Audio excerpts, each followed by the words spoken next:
Cricket ইতিহাসেই একই সাথে ৩ ফরম্যাটে বিশ্বসেরা ছিলেন ৪ জন ক্রিকেটার। তার মধ্যে একজন সাকিব আল হাসান। সেই সাকিবের নাম লেখা প্ল্যাকার্ড গড়াগড়ি খাচ্ছে মাটিতে, আবর্জনার পাশে। ভাবা যায় মূলত বিসিবির উপর মহলের আদেশে সাকিবের প্ল্যাকার্ড নিয়ে দর্শকদের মাঠে প্রবেশ করতে দেয়া হচ্ছে না। আমি ফার্স্টে এটা ব্রেনটা নিয়ে গেছি, নিয়ে যে আমি ভিতরে ঢুকবো, তো আমাকে বলতেছে যেহেতু সাকিব লেখা আছে তোমার এখান দিয়ে যাওয়া যাবে না। তো ওইখানে অনেকগুলো ব্যানার আছে, আমাকে দেখাইলো, দেখো অনেকগুলো ফেলায় রাখছি সামান্য এই সাকিব লেখাটার জন্য আমি যদি ভিতরে যদি না ঢুকতে পারি তাহলে আমাদের দেশ কি স্বাধীন হইলো? এটা কিভাবে হইলো?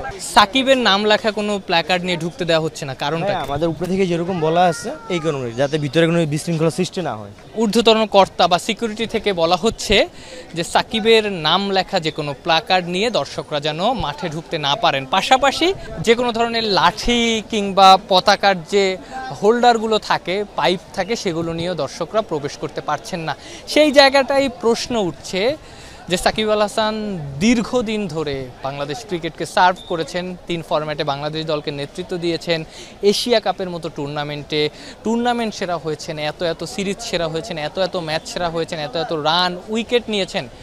সেই সাকিব আল হাসানের নাম লেখা যে কোনো প্ল্যাকার্ড নিয়ে দর্শকরা মাঠে প্রবেশ করতে পারছেন না।